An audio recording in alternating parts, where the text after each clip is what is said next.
अस्सलाम वालेकुम। किसी का मेरे पर कमेंट आया था और वो आप लोग को शो भी हो रहा होगा।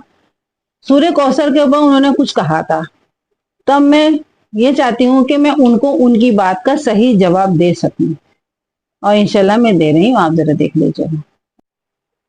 अस्सलाम वालेकुम। तो आज मैंने देखा एक कमेंट आया था जिन्होंने ऐसा बताया थे कि जो दुआ हम पढ़ते थे, ठीक है, जो नमाज पढ़ते हैं, कुरान पढ़ते हैं, वो सब पढ़ने के बाद भी हासिल नहीं हो पा रहा है जो उनको चाहिए। एक उनका एक कमेंट था।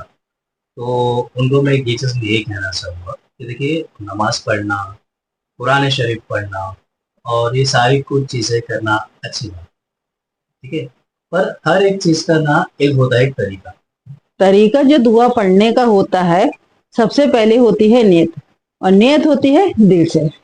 और दिल का कैसा होता है ना, देखिए, आप जैसे बताए थे कि मेरे पड़ोसी हैं, वो कुरान भी पढ़ते हैं, नमाज भी पढ़ते हैं, फिर भी वो परेशान है। अरे परेशान तो हमारे कितने बड़े से बड़े वली भी थे, क्या आपको इसके बारे में नहीं पता है? हमारे हुजूर अकरम सल्लल्लाहु अलैहि वसल्लम क्या कम परेशान थे? उनके सहाबा क्या कम तकलीफ में थे? 4 दिन के बाद हमारे हुजूर पाक को जब खाना मिला था, तब भी आप रो रहे थे। क्यों? कि अल्लाह को हिसाब देना है। अब परवरदिगार आलम को उनसे क्या कमी थी? उनके पास तो दुनिया और आखिरत सब कुछ उनको रोशन थी।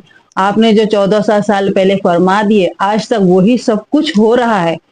खातमिन अंबिया है वो, तो फिर वो क्यों तकलीफ में थे? उनकी बीवियां क्यों तकलीफ में थी? हमारी बीबी फातिमा रज़ी ताला अन्हा खातून जन्नत, वो क्यों तकलीफ में थी? अरे ईद थी, ईद, और हमारे इमाम हसन हुसैन के पास कपड़े नहीं थे, सुबह ईद थी, कपड़े नहीं थे, रो रहे थे बच्चे कि अम्मी जान हमको कल ईद है, हमारे पास कपड़े नहीं है। तो अर्श से उनके जोड़े आए थे। उनके पास क्या चीज की कमी थी? अल्लाह हमको दे रहा है, खाने के लिए अच्छे से अच्छा दे रहा है, पहनने के लिए दे रहा है, सब कुछ दे रहा है। अब आप जो चाह रहे हो और वो नहीं मिल रहा, उसमें भी अल्लाह की ही मसलियत है।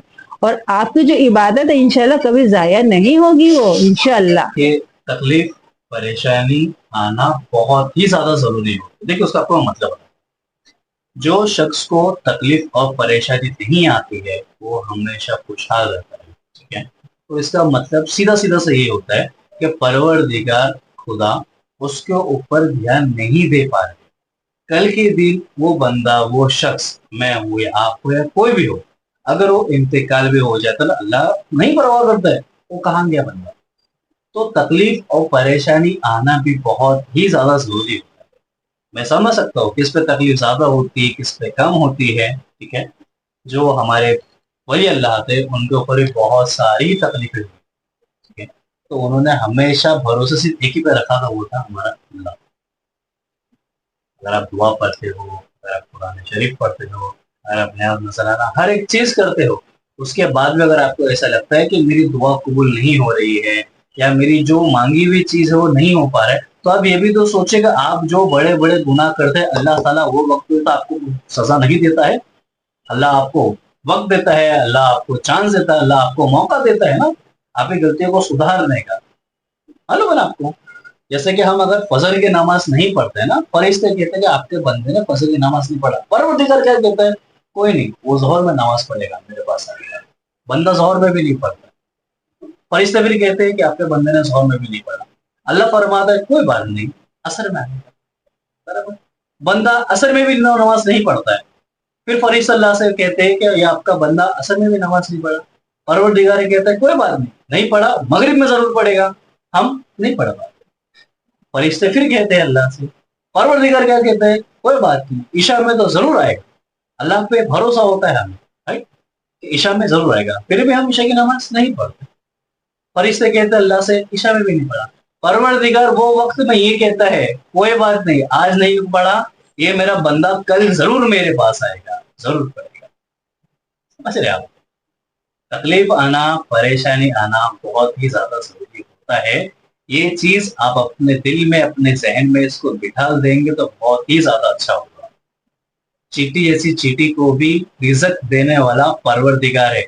ना हम दे सकते, ना ही आप दे सकते। आप और हम जो खा भी रहे हैं ना, अपने हाथों से नहीं खा रहे हैं, नसीब में लिखा हुआ है, दाने दाने पे लिखा है खाने वाले का नाम। तो जो हमें नसीब में लिखा है ना, हमें सिर्फ वही मिलता है। आप कितना भी खा लो, ज्यादा खा लो, कम खा लो, अगर आपकी किस्मत में लिखा है ना, आप जरूर खाओ।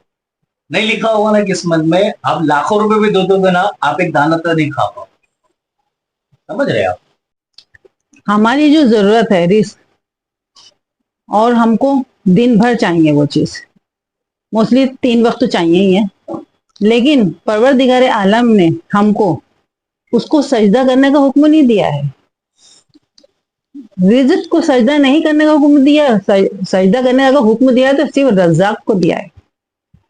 तो परवरदिगार आलम हमको आजमाता है, हमारी आजमाइशें होती हैं, हमको उससे घबराना नहीं है। इसका मतलब क्या है, हमारा काम नहीं बन रहा है, हम तकलीफ में है, तो हम अल्लाह का शुक्र करना छोड़ दें, हम इबादत करना छोड़ दें, हम नेकियों पर चलना खत्म कर दें, हम बुराई की तरफ जाएंगे? नहीं, ऐसा नहीं है। इंशाल्लाह इबादतें कभी खाली नहीं जाती हैं, अगर यहाँ नहीं तो वहां हमको मिलेंगे इंशाल्लाह। हमारा सारा जखीरा वहां जमा हो जाएगा। और इस वक्त में तो हालात ऐसे, हर इंसान परेशान है, ऐसा नहीं कि एक आप परेशान हो एक मैं, सभी परेशान है। क्या कर सकते हैं, अल्लाह की मसलियत है।